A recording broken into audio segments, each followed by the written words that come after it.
होगी। नमस्कार दोस्तों, कैसे हैं आप सब। 2-3 दिन डिले होगी वीडियो। उसमें थोड़ी लाइट की प्रॉब्लम थी, इस वजह से। तो पढ़ रहे थे हम, यूपीएसआई के लिए पढ़ रहे थे। और यूपीएसआई के लिए हमने संविधान शुरू करा था। संविधान में हमने अब तक हमने यहाँ तक का देख लिया था। अनुच्छेद 51 का ए तक हमने देख लिया था। संविधान का संविधान का भाग 1, 2, 3, 4 और 4A ये हमने देख लिया था। ठीक है, इतना हमने देखा था। संविधान का भाग 5 क्या कहता है? भाग कहता है संघ की कार्यपालिका के लिए। संघ की कार्यपालिका,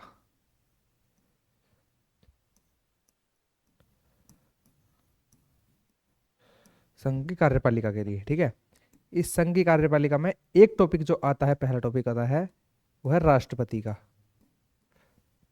ठीक है, वो है राष्ट्रपति का। तो हम कौन सा टॉपिक देखेंगे आज? राष्ट्रपति।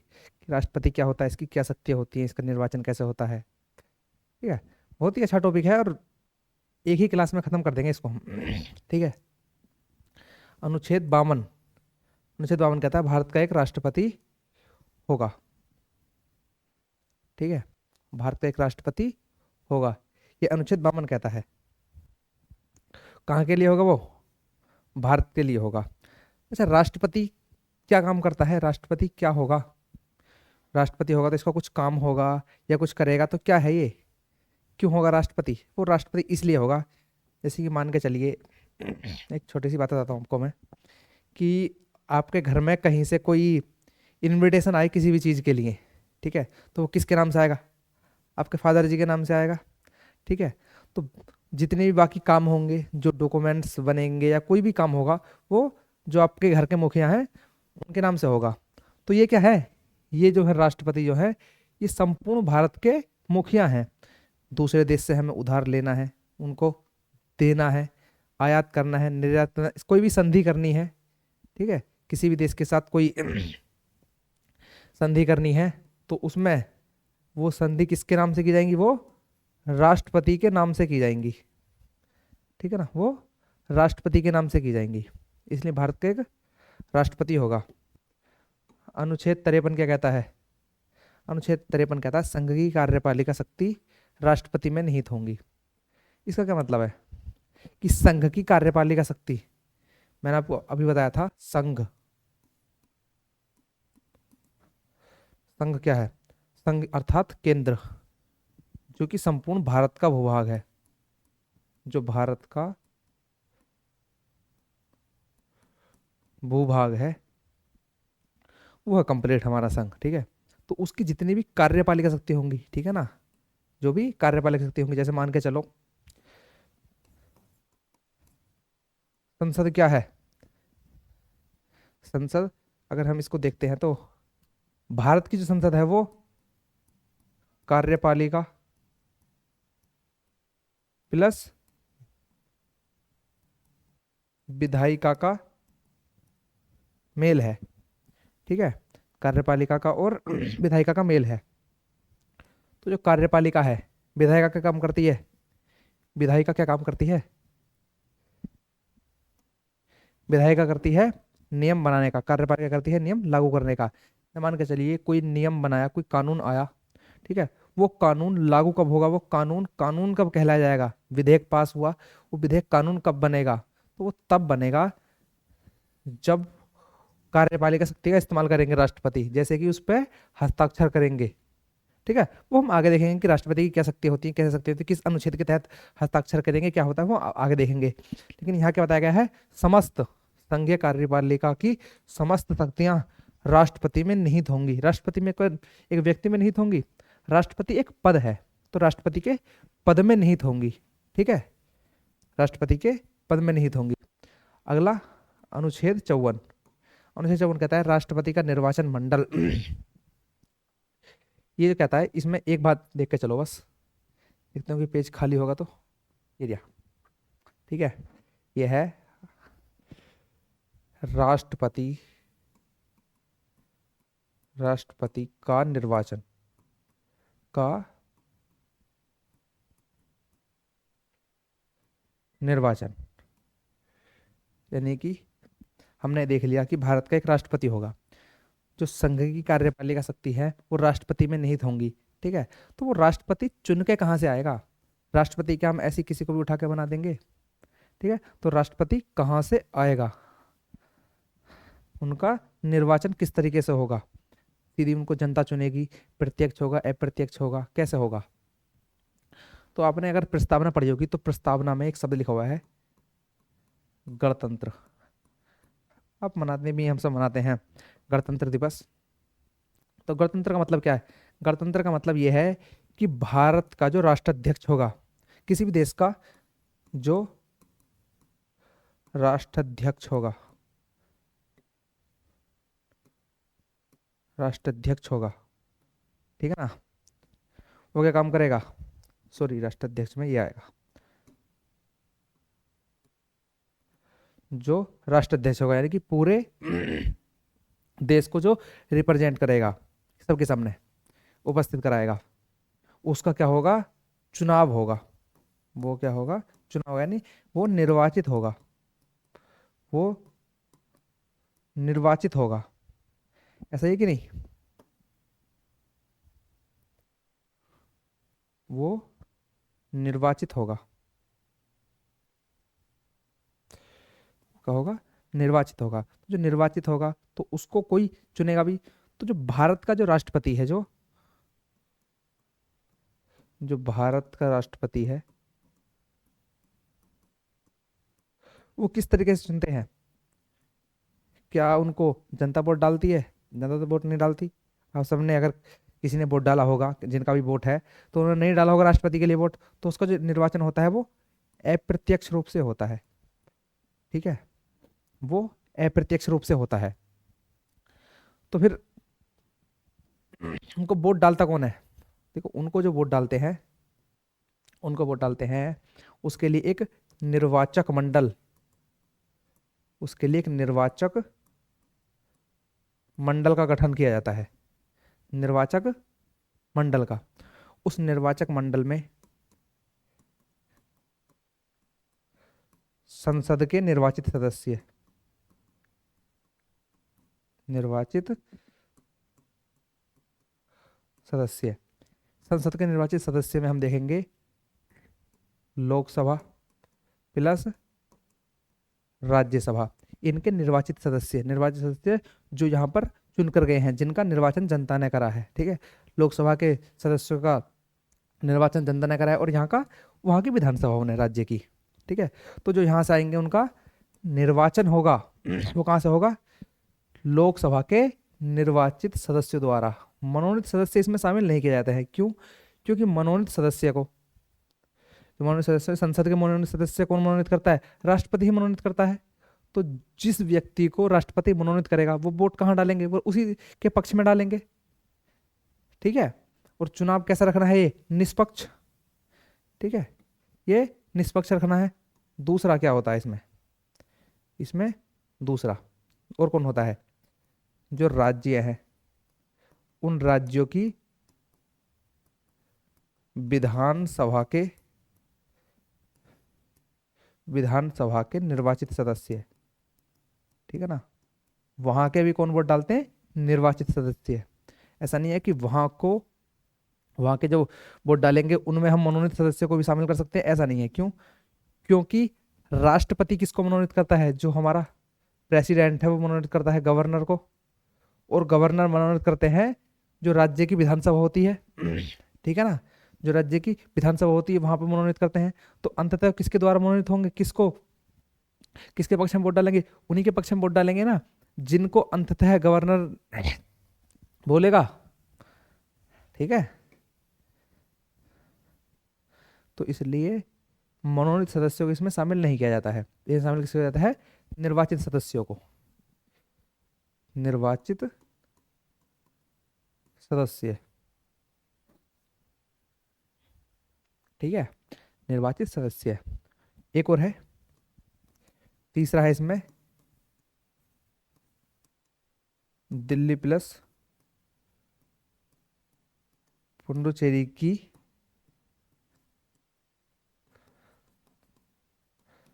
विधानसभा के निर्वाचित सदस्य। विधानसभा के निर्वाचित सदस्य, निर्वाचित सदस्य कौन कौन है? और दिल्ली की और पुडुचेरी की विधानसभा के निर्वाचित सदस्य। केवल दो ही केंद्र शासित प्रदेश ऐसे हैं जिनको राष्ट्रपति के चुनाव में वोट डालने का अधिकार दिया गया है। ठीक है, इसमें क्या क्या शामिल नहीं हुआ? संसद के मनोनीत सदस्य। कौन कौन शामिल नहीं हुए? संसद के मनोनीत सदस्य, राज्य के अंदर विधानसभा के मनोनीत सदस्य, ठीक है ना, विधानसभा के अंदर मनोनीत सदस्य नहीं है, और राज्य के अंतर्गत ही जो विधान परिषद होती है, ठीक है ना, विधान परिषद होती है, जो विधान परिषद होती है उसके ना तो निर्वाचित सदस्य ना मनोनीत सदस्य, उनको शामिल ही नहीं किया है। क्यों? क्योंकि केवल कुछ ही राज्यों में विधान परिषद है, बाकी राज्यों में विधान परिषद नहीं है। ठीक है, लेकिन विधानसभा सभी में है इसलिए। और यहाँ के भी निर्वाचित सदस्य किसी भी यूटीज के केंद्र शासित प्रदेश हैं वहाँ के मनोनीत सदस्य नहीं है। ठीक है, वहाँ के भी मनोनीत सदस्य नहीं है, वहाँ के भी मनोनीत सदस्य है नहीं। ठीक है, देख लेते हैं फिर ये अनुच्छेद 54, राष्ट्रपति का निर्वाचक मंडल। ठीक है, उसमें कौन होंगे? लोकसभा एवं राज्यसभा के निर्वाचित सदस्य, राज्य विधानसभाओं के निर्वाचित सदस्य। ठीक है ना, पहला मैंने ये बताया, दूसरा मैंने ये बताया, निर्वाचित सदस्य दिल्ली एवं पुडुचेरी के निर्वाचित सदस्य। ठीक है ना, ये खत्म कर देगा है, यही है अब।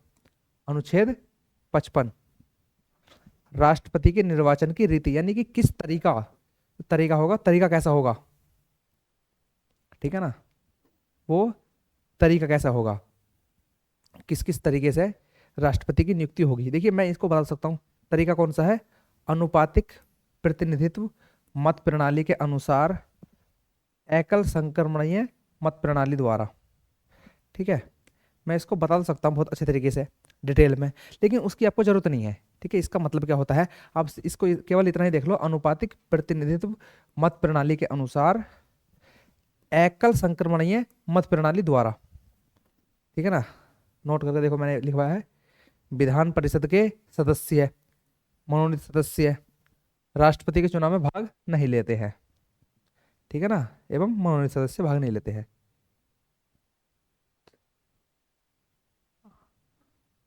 अनुच्छेद 56, 55 हमने देख लिया।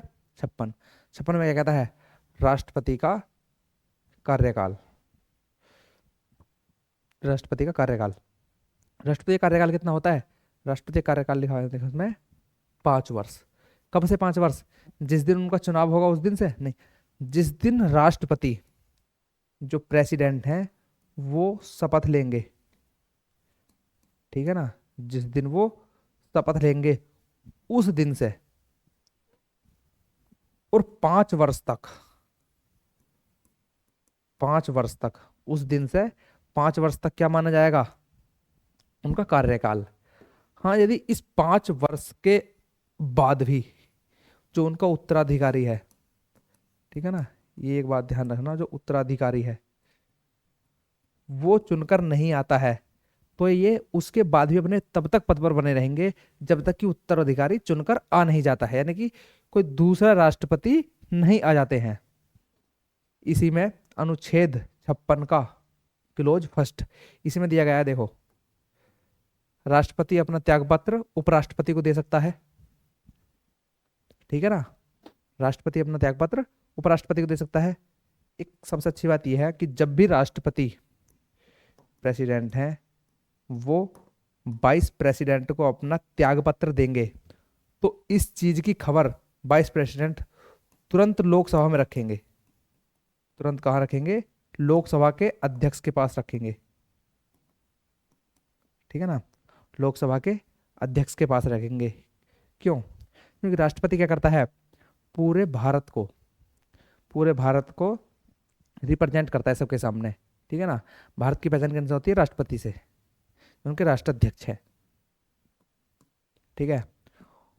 और लोकसभा के जो सदस्य होते हैं वो कहाँ से चुन के आते हैं? सीधे वो आते हैं जनता द्वारा, ठीक है, वो जनता द्वारा चुन के आते हैं, इसलिए वो कहाँ रखते हैं? सबके सामने, लोकसभा के सामने, ठीक है।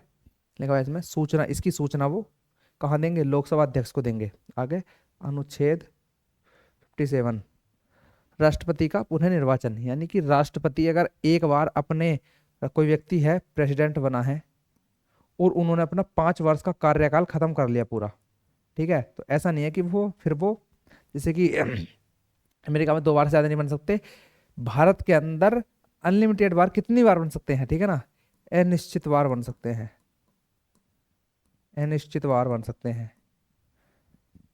आप चुनाव में खड़े हो, जीत के आ जाओ, कोई दिक्कत वाली बात नहीं है, ठीक है। लेकिन कब? जब आप चुनाव में जीत के आ जाओगे। कितनी बार ही बन सकते हो? एक व्यक्ति कितनी भी बार राष्ट्रपति का चुनाव लड़ सकता है। अनुच्छेद 58 क्या कहता है? राष्ट्रपति की योग्यताएं, ठीक है, राष्ट्रपति की योग्यताएं। राष्ट्रपति की योग्यता में क्या है? पहला तो भारतीय, भारतीय मतलब भारत का नागरिक हो, यानी उसके पास नागरिकता हो, जैसे कि अमेरिका में है, यूएसए में क्या है? यूएसए में यह प्रावधान किया गया है कि जो व्यक्ति वहां पर जन्म लेगा केवल वही राष्ट्रपति बन सकता है, लेकिन भारत में ऐसा नहीं है। भारत में क्या है? जिसके पास नागरिकता होगी, यदि किसी व्यक्ति का जन्म भारत में हुआ है और उसके पास भारत की नागरिकता नहीं है तो वो नहीं लड़ सकता। लेकिन किसी व्यक्ति का जन्म यदि दूसरे देश में हुआ है और वो भारत आके भारत की नागरिकता ले लेता है, तब उसका चुनाव लड़ सकता है, ठीक है ना। राष्ट्रपति का योग्यता में भारत का नागरिक होना चाहिए, आयु कितनी होनी चाहिए? 35 वर्ष, और लोकसभा सदस्य बनने का योग्य हो, ठीक है ना, योग्य हो। जब व्यक्ति अपना नामांकन करेगा, क्या करेगा? नामांकन करेगा, ठीक है, जब वो चुनाव के लिए अपना नाम देगा। देखो राष्ट्रपति का जो चुनाव होता है इसमें व्यक्ति अपना नाम देता है, कोई पार्टी, कोई ऐसा नहीं है कि जैसे लोकसभा के अंदर चुनाव चिन्ह मिलते हैं और चुनाव चिन्ह पे वोट डाले जाते हैं, ऐसा इसमें नहीं है। इसमें क्या है कि इसमें व्यक्ति खड़ा होगा और व्यक्ति को वोट डाला जाएगा, ना कि किसी चुनाव चिन्ह को या पार्टी को, ठीक है। जब व्यक्ति अपना नामांकन करेगा तो उसके लिए उसे 50 प्रस्तावक होने चाहिए, ठीक है, उसके पास 50 प्रस्तावक होने चाहिए और 50 अनुमोदक होने चाहिए, 50 ही अनुमोदक होने चाहिए, 50 प्रस्तावक और 50 अनुमोदक होने चाहिए, ठीक है ना। जो ये बताएंगे कि हम इनके समर्थन में हैं। क्या करेंगे? जब नामांकन पत्र होगा एक, तो उसमें उनकी डिटेल के साथ क्या होगा? डिटेल होंगी उसमें नामांकन पत्र में, और उसके साथ उसमें होगा 50 प्रस्तावकों के साइन और 50 अनुमोदक के साइन कि हम इनके पक्ष में हैं। देखो ऐसा नहीं है कि जो व्यक्ति, एक व्यक्ति के लिए जो सदस्य, संसद का सदस्य है और वो एक व्यक्ति के लिए जो राष्ट्रपति के लिए नामांकन कर रहे हैं उनके लिए हस्ताक्षर कर देगा प्रस्तावक के रूप में, तो दूसरे को नहीं करेगा, वो किसी को भी कर सकता है, 2 को, 3 को, सबको भी कर सकता है, ठीक है। कितने होने चाहिए? नामांकन से संबंधित 50 प्रस्ताव होने चाहिए, 50 अनुमोदक होने चाहिए। जमानत राशि 15,000 रुपये वो आरबीआई में जमा कराएगा, ठीक है ना, 15,000 रुपये वो आरबीआई में जमा कराएगा। देखो इसमें दे रखा 1997 से पहले 10 प्रस्तावक और 10 अनुमोदक होते थे और जमानत राशि कितनी थी? 2500 रुपये, 2,500 रुपये, ठीक है। अब कितनी हो गई है? कितनी? ठीक है, आगे अनुच्छेद नंबर 59, इसमें क्या है? राष्ट्रपति की सेवा शर्तें, कि उसको वेतन कितना दिया जाएगा। देखो यहाँ इसमें लिख रखा है, लेकिन वो परिवर्तित होता रहता है, जो वर्तमान में वो इतना लिख रखा है, ठीक है। उसे भुगतान कहाँ से होगा वेतन का? जो उसको वेतन जाएगा कहाँ से दिया जाएगा उसका वेतन? भारत की संचित निधि से। सेवा शर्तों में और भी बहुत कुछ आता है। उसको बिना किराया दिए, बिना किराया,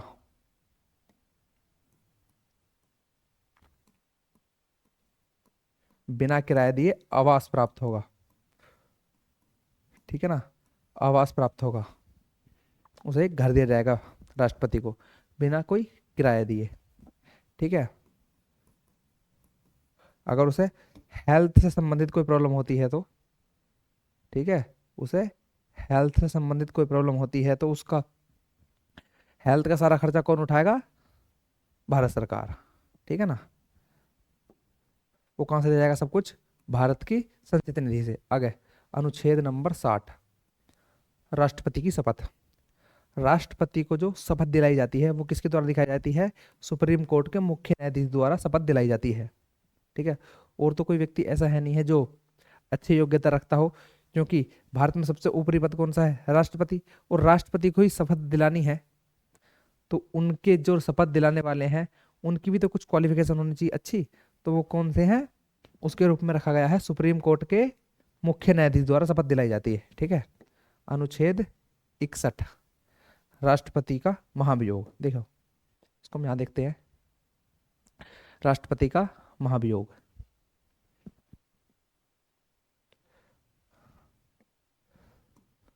अनुच्छेद 61। ठीक है, अनुच्छेद 61, इसमें क्या है? महाभियोग।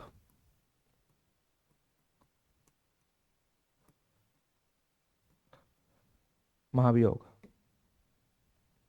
इसमें महाभियोग है। महाभियोग मतलब यदि राष्ट्रपति राष्ट्रपति संविधान का अतिक्रमण करता है, यानी कि संविधान के अनुसार काम नहीं करता है, संविधान के अनुसार कार्य नहीं करता है। ठीक है ना, संविधान के अनुसार अगर कार्य नहीं करता है,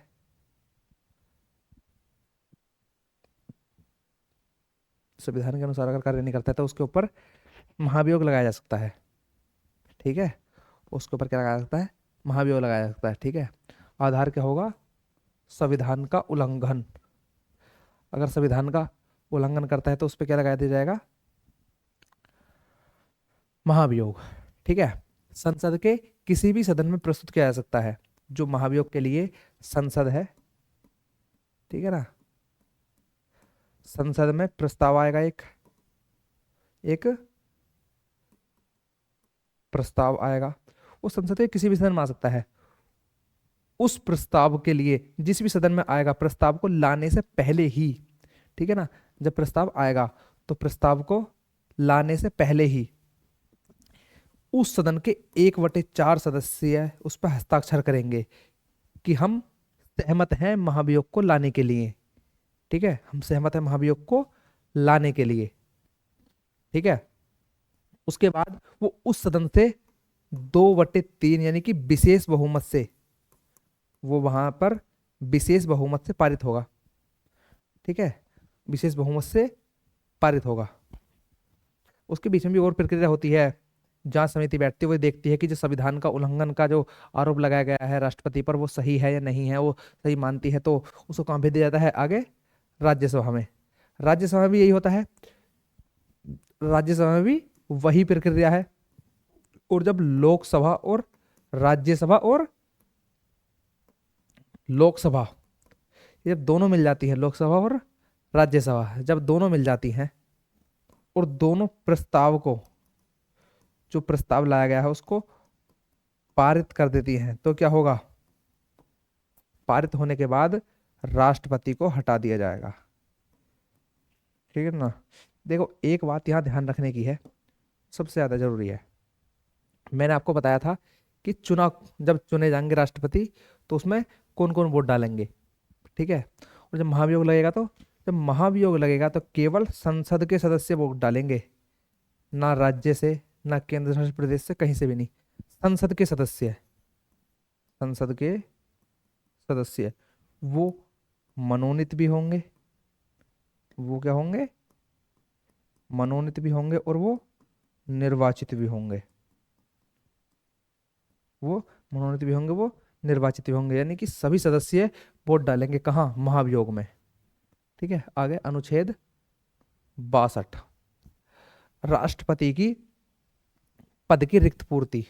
ठीक है, यानी कि जब राष्ट्रपति का पद खाली होगा, ठीक है, जब राष्ट्रपति का पद खाली होगा किसी भी तरीके से हो, यदि राष्ट्रपति की मृत्यु हो जाए, वो अपना त्याग पत्र दे दें, कोई हेल्थ इशू की वजह से ना पाए, तो उसमें क्या करेंगे, उस समय पर क्या होगा, जो उपराष्ट्रपति है, जो उपराष्ट्रपति है वो राष्ट्रपति के रूप में कार्य करने लगते हैं, वो कार्यवाहक राष्ट्रपति बन जाते हैं। ठीक है ना, कार्यवाहक राष्ट्रपति बन जाते हैं। लेकिन इस बीच में जो रिक्त पूर्ति है, तो 6 माह के भीतर चुनाव कराना अनिवार्य है। ठीक है ना, राष्ट्रपति का पद कभी खाली नहीं रह सकता। ठीक है, क्या बताया गया है अनुच्छेद 62 में कि राष्ट्रपति का पद कभी खाली नहीं रह सकता है। यदि खाली हो जाता है किसी भी तरीके से, किसी भी मजबूरी में, तो क्या होगा, 6 महीने के अंदर चुनाव कर लिया जाएगा। अनुच्छेद 65, देखो मैंने जो तुम्हें बात अभी बताई वो जस्ट अनुच्छेद 65 की बात है। उपराष्ट्रपति कार्यवाहक राष्ट्रपति के रूप में कार्य करेगा। ठीक है, लेकिन कब वो करेगा, यदि मृत्यु हो जाती है, ठीक है ना, कोई हेल्थ इशू, स्वास्थ्य के लिए नहीं आ पा रहे हैं, त्यागपत्र दे देते हैं। ठीक है, या महाभियोग लगा के हटाया जाता है, जैसे अचानक, जो अचानक पद से हटाया जाता है। ठीक है, तब अनुच्छेद 65 में बोला गया है कि उपराष्ट्रपति कार्यवाहक राष्ट्रपति के रूप में कार्य करेंगे। ठीक है ना, उपराष्ट्रपति राष्ट्रपति के रूप में कार्यवाहक तरीके से कार्य करेंगे। कार्यवाहक मतलब सिर्फ उस समय के काम के लिए बुलाया जाएगा। ऐसा नहीं है कि 5 साल में से 3 साल राष्ट्रपति रहे और बाकी समय में अब आएंगे तो पूरे 2 साल रहेंगे या हमेशा के लिए रहेंगे। वो कब तक रहेंगे, 6 महीने तक। जो अनुच्छेद 62 में बताया गया कि 6 महीने के अंतर्गत चुनाव करा लिया जाएगा। ठीक है ना, और जब तक 6 महीने का चुनाव, 6 महीने में चुनाव नहीं होता है, तब तक रहेंगे उपराष्ट्रपति। ठीक है, आगे आया अनुच्छेद 70। देखो ये मत सोचना कि अभी हमने अनुच्छेद 62 पढ़ा, 62 के बाद 65 आया, 65 के बाद फिर 70 आ गया।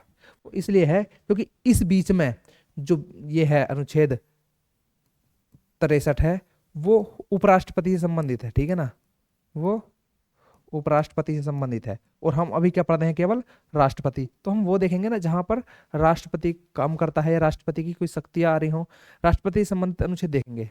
उपराष्ट्रपति तो हम अभी पढ़ नहीं रहे।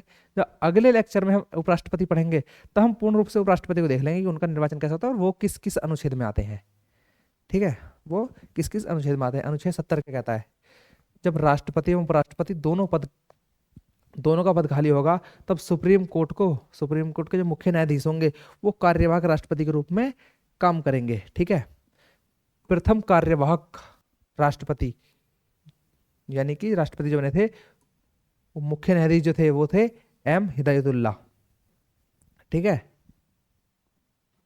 आगे आया अनुच्छेद 71। अनुच्छेद 71 क्या कहता है, राष्ट्रपति और उपराष्ट्रपति के चुनाव से संबंधित जो भी विवाद होगा, ठीक है, जो भी विवाद होगा राष्ट्रपति से संबंधित, उपराष्ट्रपति के, दोनों के चुनाव से संबंधित, उनका कौन निपटारा करेगा, उसका निपटारा करेगा सुप्रीम कोर्ट, सर्वोच्च न्यायालय। ठीक है, हाँ, यदि जो राष्ट्रपति है, ठीक है ना, जो प्रेसिडेंट है, और प्रेसिडेंट का जो चुनाव हुआ है वो चुनाव सही तरीके से नहीं हुआ या उसमें कोई भी दिक्कत है, तो ये केवल वही बोलेगा जो राष्ट्रपति के प्रेसिडेंट के चुनाव के लिए खड़ा हुआ है। ठीक है ना, जिसने नामांकन कराया है। ठीक है ना, जो व्यक्ति राष्ट्रपति बनने के लिए नामांकन कराया, जिसने राष्ट्रपति के निर्वाचन में भाग लिया है, जो राष्ट्रपति बनने का इच्छुक था, केवल वो ही ये बोल सकता है कि राष्ट्रपति के चुनाव में कुछ प्रॉब्लम है। ठीक है ना, तब सुप्रीम कोर्ट में जाएंगे। कहाँ जाएंगे, सुप्रीम कोर्ट में जाएंगे। हाँ, इस रूप में उसमें नहीं दिया सकती। मैंने तुमको बताया था कि राष्ट्रपति जो है, प्रेसिडेंट, उनको कौन कौन वोट डालेंगे, एक तो लोकसभा और राज्यसभा के निर्वाचित सदस्य, ठीक है ना, और राज्यों की विधानसभाओं के निर्वाचित सदस्य है। जितने भी राज्य हैं उनमें से यदि कोई, तुमको पता है कि राज्य जो सभा है, ठीक है, ये स्थायी सदन है, और जो लोकसभा है वो कैसा है, अस्थायी सदन है। ऐसे ही राज्य में जो राज्य की विधानसभा है वो कैसा है, अस्थायी सदन है। किसी भी राज्य के अंदर, जैसे उत्तर प्रदेश है, उत्तर प्रदेश में मान लेते हैं हम कि वहां की राज्य की विधानसभा भंग कर दी गई है राज्यपाल के द्वारा, ठीक है, भंग कर दी गई है, तो इस आधार पर राष्ट्रपति का जो चुनाव है उसे अवैध नहीं बनाया जाएगा कि निर्वाचक मंडल पूर्ण नहीं था, कोई एक भी विधानसभा उपस्थित नहीं थी उसमें, ठीक है ना, ये आधार नहीं रखा जाएगा। आगे देखते हैं हम राष्ट्रपति की शक्तियां। अनुच्छेद 72, अनुच्छेद 72, राष्ट्रपति की क्षमादान की शक्तियां, ठीक है ना, राष्ट्रपति की क्षमादान की शक्तियां। यदि किसी व्यक्ति को कोई सजा मिली है न्यायालय द्वारा, न्यायालय द्वारा सजा मिली है, तो राष्ट्रपति उसको क्षमा कर सकते हैं, ठीक है ना, और वो फांसी के अधिकार को भी माफ कर सकते हैं, फांसी की सजा को भी, ठीक है। आगे देखते हैं अनुच्छेद 85, राष्ट्रपति प्रधानमंत्री की सलाह पर लोकसभा को भंग कर सकते हैं। देखो मैंने अभी बताया ना आपको कि राष्ट्रपति किसको भंग कर सकते हैं, लोकसभा को, वो हम देखेंगे जब संसद में पढ़ेंगे तो किस तरीके से भंग कर सकते हैं, क्यों भंग कर सकते हैं, कारण क्या होगा, सब कुछ वो संसद जब पढ़ेंगे, और संसद में लोकसभा पढ़ेंगे तो हम तब देखेंगे लोकसभा के बारे में, ठीक है ना, हम तब देखेंगे लोकसभा के बारे में। अभी हम लोकसभा पर नहीं देखेंगे, अभी हम किस किस पर देखेंगे केवल, अभी हम देखेंगे राष्ट्रपति के बारे में। तो राष्ट्रपति अनुच्छेद 85 के तहत प्रधानमंत्री की सलाह, सर इस बात को ध्यान में रखना, प्रधानमंत्री की सलाह पर भंग कर सकते हैं, ठीक है ना, भंग कर सकते हैं। अनुच्छेद 86 आगे देखते हैं, राष्ट्रपति संसद को अपना संदेश भेज सकते हैं, ठीक है ना, राष्ट्रपति संसद को अपना संदेश भेज सकते हैं, कुछ भी संदेश, कुछ भी संदेश भेज सकते हैं संसद के सामने, जैसे कि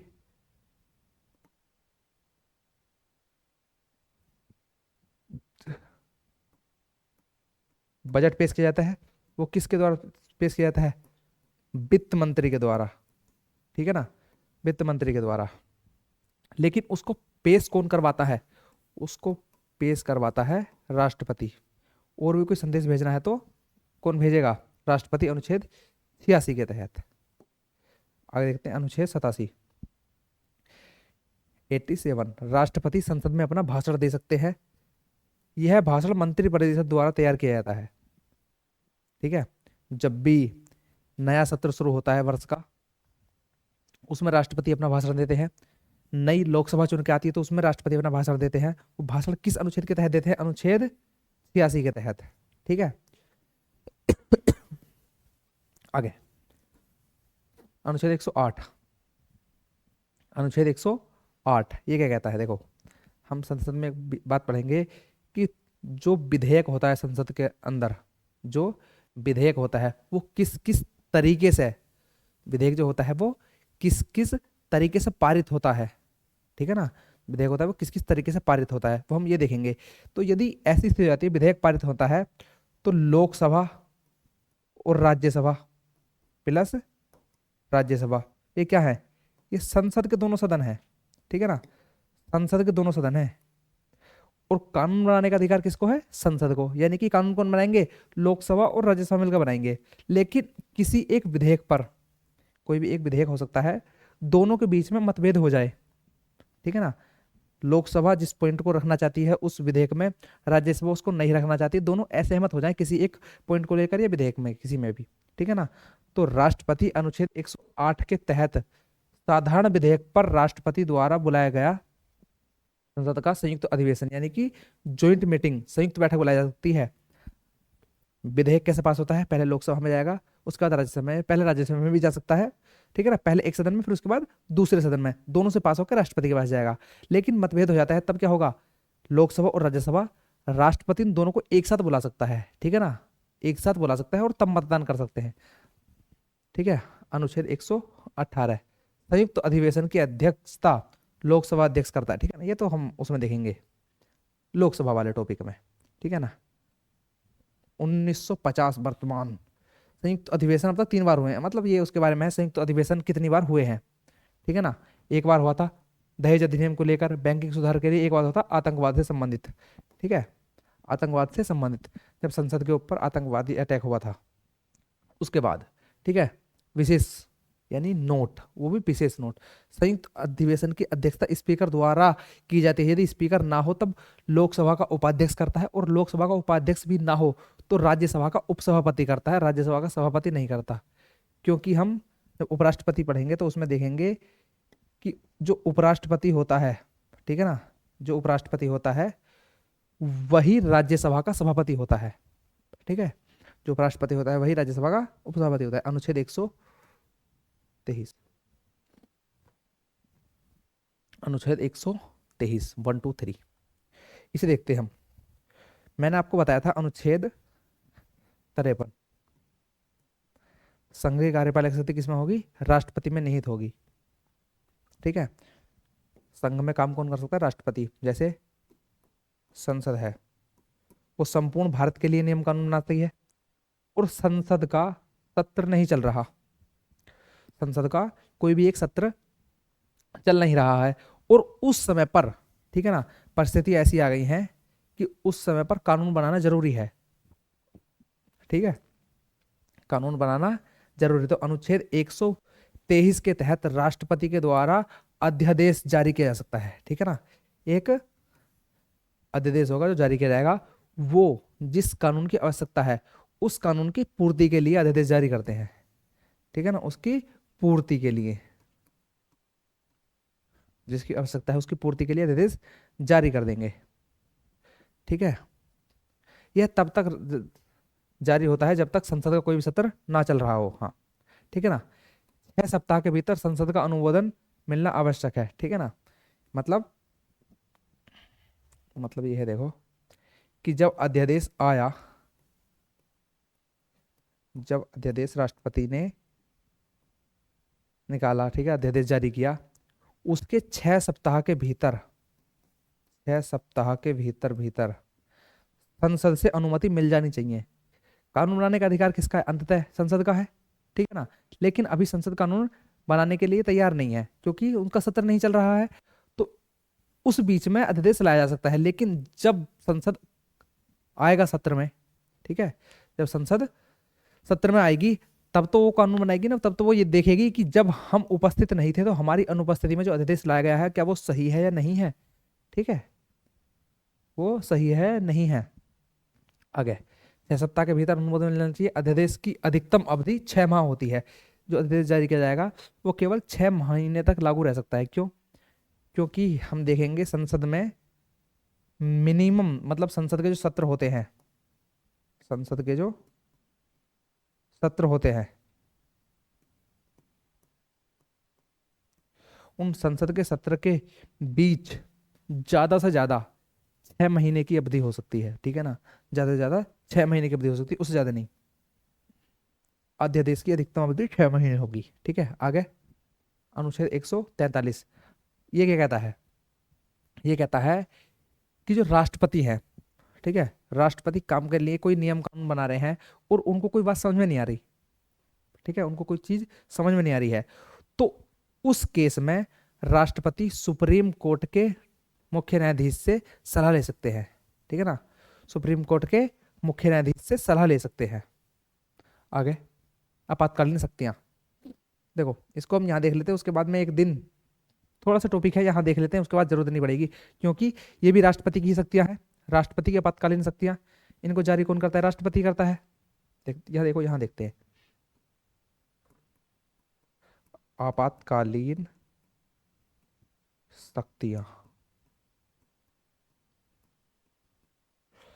ठीक है, यदि भारत के अंदर कोई ऐसी स्थिति आ जाती है, ठीक है ना, कोई ऐसी स्थिति आ जाती है जिसमें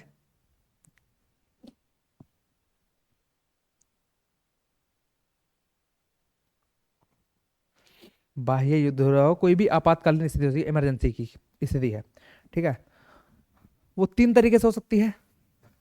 ठीक है, वो संसद में भी हो सकती है, उसमें सॉरी, संसद में नहीं, वो संपूर्ण भारत में भी हो सकती है, ठीक है, वो भारत के किसी राज्य क्षेत्र में भी हो सकती है, ठीक है, या फिर वो स्थिति वित्तीय भी हो सकती है, वो स्थिति वित्तीय भी हो सकती है,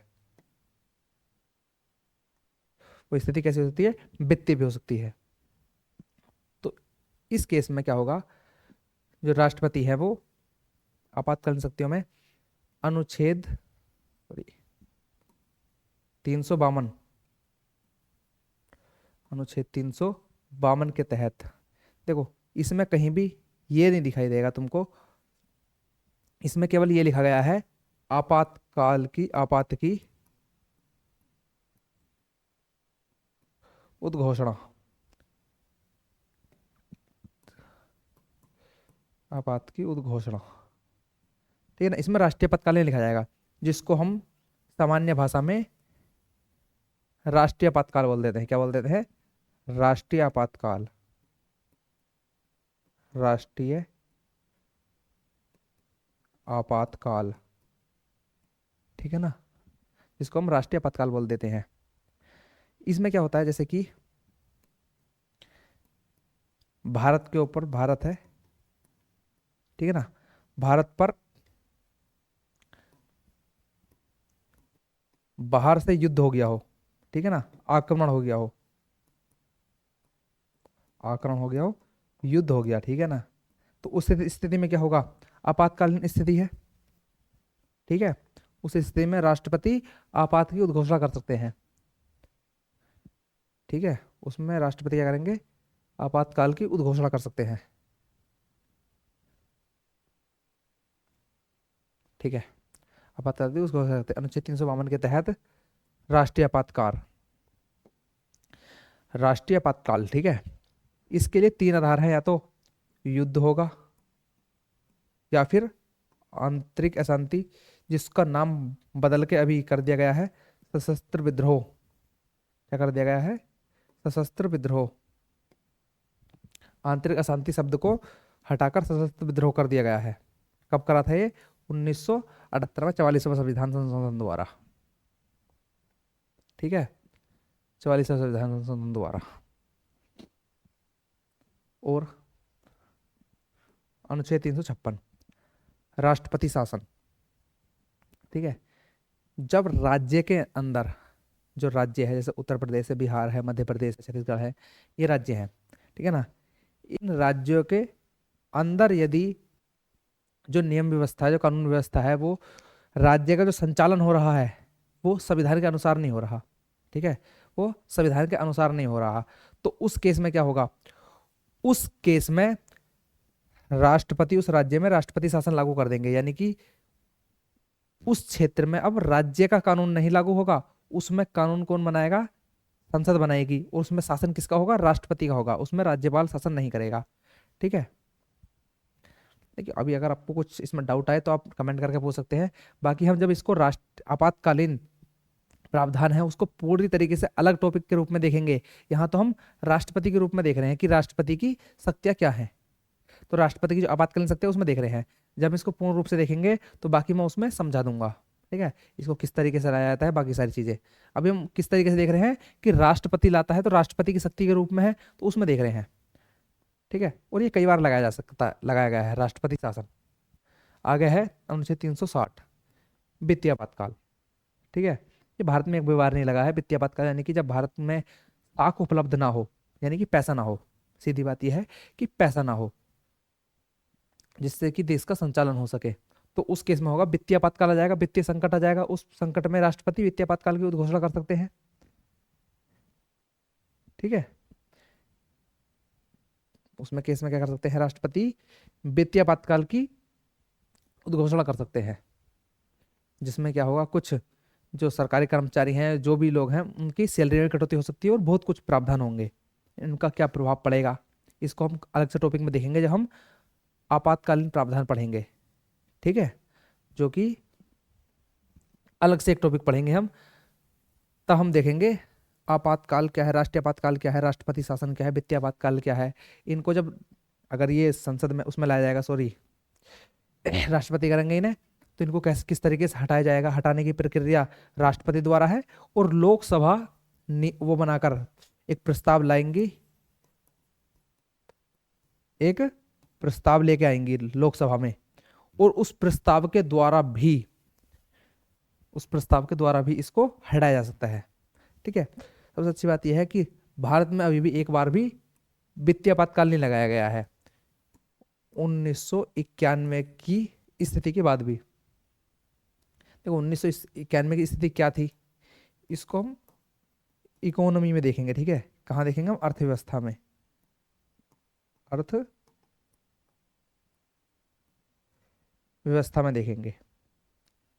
ठीक है, तो देखो ये टॉपिक इतना ही था, बाकी इसमें अगर आपको कोई डाउट आता है तो आप मुझे कमेंट करके बता सकते हैं। ठीक है, बने रहिए हमारे चैनल पर, आगे का टॉपिक हम अगली क्लास में कवर कर लेंगे। ठीक है ना, ऐसी हमारी क्लासें आती रहेंगी, और हम आपका यूपीएसआई का जो एग्ज़ाम है, ठीक है ना, जो यूपीएसआई का एग्ज़ाम है उसके पहले ही हम कंप्लीट रिवीजन कर लेंगे। ठीक है ना, जीएस की गारंटी मेरी है, रिवीजन कर लेंगे। और जिसने यहाँ से रिवीजन कर लिया, ठीक है, जो कोर स्टैटिक्स आएगा, मैं यहाँ करंट अफेयर की बात नहीं कर रहा हूँ कि आप यदि लेके आ जाएं कि ये करंट पॉलिटिक्स से संबंधित, संविधान से संबंधित है, लेकिन वो है करंट का टॉपिक, ठीक है ना, तो उसकी जानकारी मैंने लेता। हाँ, अगर करंट का है और स्टैटिक से है सब कुछ, तो यहाँ से ही आएगा, यहाँ इसके बाहर से कुछ भी नहीं आ सकता। ठीक है, तो धन्यवाद, मिलते हैं अगली वीडियो में।